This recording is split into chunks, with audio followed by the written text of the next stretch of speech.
You may or may not know, but hearing, as we know, it's something that most of us take for granted. And, well, it is something that we all sort of take for granted, I think, most days. But it is being thrust into the spotlight with World Hearing Day happening this Sunday, the 3rd of March. Now, joining me in the studio to talk more about how, well, to prevent hearing loss and the importance of maintaining healthy ears is Territory Hearing Audiologist Salimon Joseph. Good morning to you. Good morning, Katie. It is a pleasure to be with you, and you are not only an award-winning journalist, you are a trendsetter in Northern Territory, and people love to hear your perspective on any topic. Oh, thank you. Thank you very much. That is very nice to say. Salimon, tell me, what exactly is the key focus for Hearing Day, World Hearing Day? Do you know?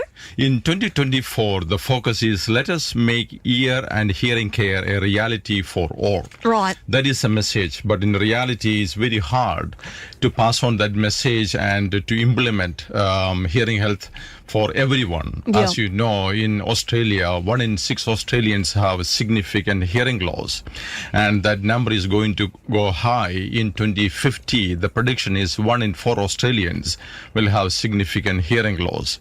As you know, the aging population is one factor, and exposure to very loud sound. As a broadcaster for many years, you know the sound, the impact of loud sound on hearing. Yep.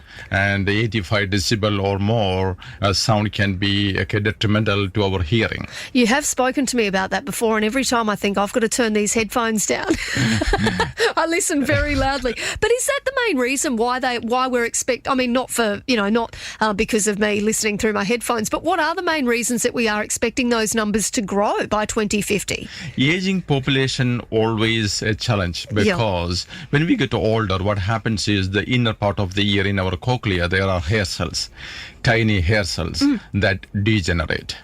So with that, what happens is we will have sensory neural hearing loss, and that is permanent hearing loss. Okay, when we talk to our grandparents or parents, when they are in 70s or 80-year-old, we realize is that they are not hearing what we say 100%, because there will be the high frequency loss. Mainly we lose the high frequency first, and then the mid frequency, and then the low frequency. So the problem with the high frequency in a husband and wife relationship or a partner relationship, what happens is the female sounds are predominantly high frequency. And the male will have difficulty to understand his partner that high frequency sounds. So what you're saying is that sometimes men aren't lying when they pretend that they can't hear us. They are not lying. That is a fact. And many women think that they have selective hearing. It's not selective hearing. They are not actually hearing their partner because of that high frequency sound of female. A majority female will have high frequency tone. Yeah, right. That is incredibly interesting. I mean, what are some of the things that you sort of encounter on a day-to-day basis, particularly in a tropical place like the Northern Territory? Very good question, Katie, because a lot of people having ear infections in Northern Territory because of our hot and humid weather, and many tradies will have blocked ears. And the other problem, a lot of children having ear infections, and I have brought tympanometer here. Tympanometer is a middle ear analyzer. If anyone having blockage in their ear, an audiologist can easily identify using tympanometry test what is going on in the middle part of their ear, if they have an ear infection or not. Because the sensitivity and specificity of the tympanometry is 85%. That is in medical standard, that is pretty good.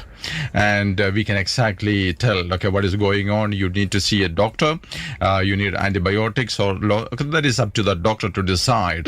But the tympanometry, middle ear analyzer, is a very good effective method to find out any ear infection. And the other thing we need to be aware that there are a lot of people in Australia and everywhere in the world, they will have sudden hearing loss. I did mention previous interviews, it's a clinical emergency, and I did come across many people, and they delay the sudden hearing loss. I can wake up tomorrow morning with no hearing in one ear or in both ears. Right. Yes, that is a clinical emergency, and if you have an appointment with a doctor, audiologist, if you can see an audiologist immediately, that is fantastic. And if you cannot find an audiologist, you straight away go to the emergency department, because you have only 1 week window of opportunity. Within that time, the ENT specialist will give strong steroid to bring it back. To try and sort it. Absolutely. Yep. But there is no guarantee that you will get the full hearing back. Yep. So at least we can try. Yeah. If you miss that 1 week time, no doctor, no medication will be effective. So that will become a permanent hearing loss. Wow. So, Salimon, tell us, I mean, do you encounter different things here in the Northern Territory or different kinds of ear issues to what you might encounter in other locations? Absolutely. I used to travel to all the indigenous communities since Yep. 2016 to 2023, beginning before I started my audiology practice called tertiary hearing. Lot of children, especially the community children, they have pussy ears, Yep. discharging ears, and that is very unique to the Northern Territory. And especially, as you know, in the indigenous communities, they are overcrowding. Okay, Yep. many people live in a house, the hygiene factor, so many other factors are contributing the ear problem. And the other thing is the eustachian tube. Many children, the small children, okay, when Yep. they are at 5 or 8, up to that age, the eustachian tube that aerate our middle part of the ear, that is Yep. horizontal in shape for children. So they cannot aerate very well. When they are a bit more older, then ear infection, the possibility of Yeah. ear infection is significantly reduced. Yep. So children, when they have ability to speak well or any difficulty to understand their parents, they need to see an audiologist. They need to go to a doctor, Yep. get a referral to an audiologist, or because I started my own practice, I give the opportunity to the Territorians that you can contact me straight away if you Yep. have any doubt, and you can clarify free of cost. Yeah, right. And get if them checked. 104.9 can give my contact number to our listeners, Well, they can yeah. contact, because Yeah. I graduated from University of Queensland long back, Yeah. 2006, Yep. and 17 years in audiology. You know your stuff. Absolutely, sort of, yes. Well, we can definitely pass that on. But Salimon, I do want to ask you before I let you go this morning. I mean, with it being World Hearing Day, of course, on Sunday, what are some top tips, for Territorians this morning for looking after their ears, to trying to prevent things like that hearing loss? Absolutely. Very good, important question. Basically, whenever you have any problem with ears, like it can be impacted wax or blocked ears, Yep. you need to see the right people at the right time.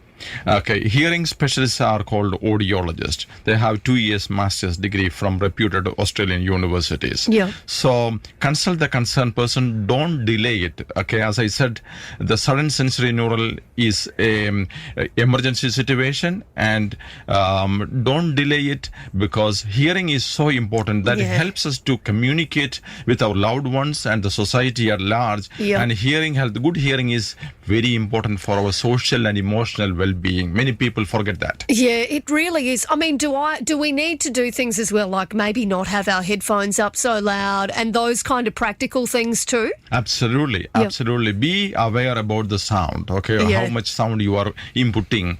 And generally, most of the smartphone will have a warning, a red signal that, okay, you are putting it at 95 decibel. So reduce it, okay. That is giving a warning to the people who are listening to the music Yeah. or whatever podcast.